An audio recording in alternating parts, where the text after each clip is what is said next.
धरती पर फ्योली नाम से एक पीला फूल उगा जो आज भी उत्तराखंड में इस नाम से प्रसिद्ध है। आइए जानते हैं इस कहानी से जुड़े रहस्य के बारे में। नमस्कार दोस्तों, आज मैं आपके सामने एक और नई कहानी के साथ में उपस्थित हूँ जिसका शीर्षक है फ्योली जो फूल बन गई।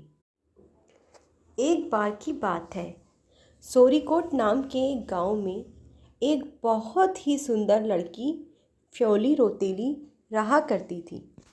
वह अपने पिता नागू सौरियाल की एकमात्र संतान थी, जिसके कारण वह बड़े लाड प्यार से पली थी।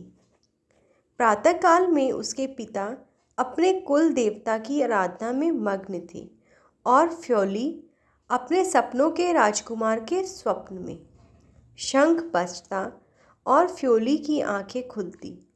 खिड़की से आती हुई धूप फ्योली की सुंदरता को और बढ़ा रही थी।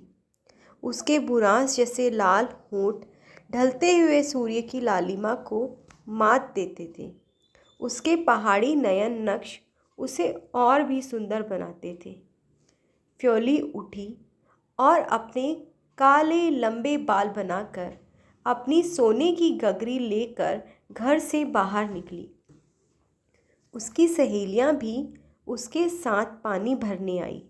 सब ने जल भरा और वापस अपने अपने घर चली गई, लेकिन फ्योली हर बार की तरह नहाने के लिए वहीं रुक गई। वह पानी भर ही रही थी कि उसने पानी में किसी और की भी परछाई देखी। वह पीछे मुड़ी, लेकिन वहाँ कोई भी नहीं था। उसने ऊपर की ओर देखा तो उसने पाया कि एक आकर्षक युवक पेड़ की डाल पर बैठकर फूलों की माला बना रहा है। उन दोनों ने एक दूसरे को देखा।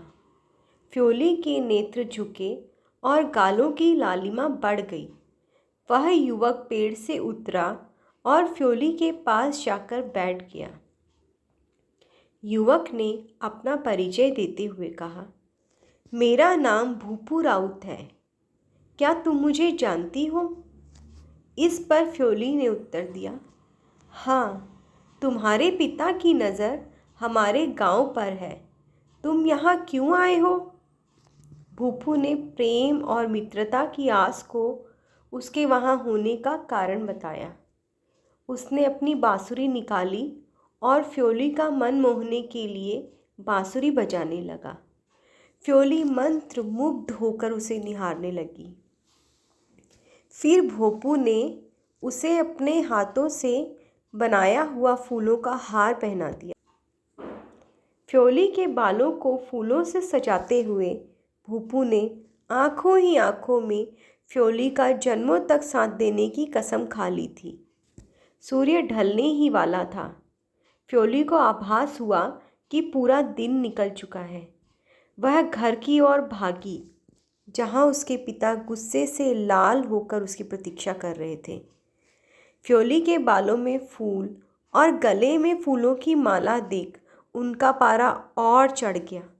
उन्होंने उससे देर होने का कारण पूछा तो फ्योली ने उन्हें भूपू के बारे में बताया। फ्योली के पिता ने गुस्से से आग बबूला होकर फ्योली को भूपू से न मिलने के लिए कहा।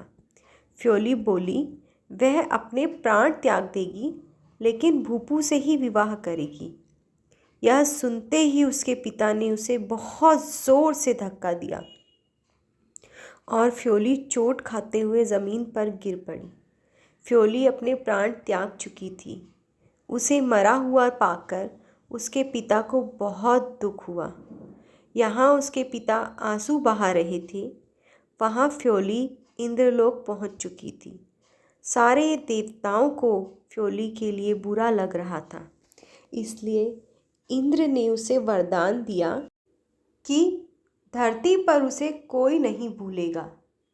चैत्र मास में उसकी पूजा होगी और सब उसके गीत गाएंगे और कुल देवता की पूजा के समय उसे द्वार पर रखा जाएगा।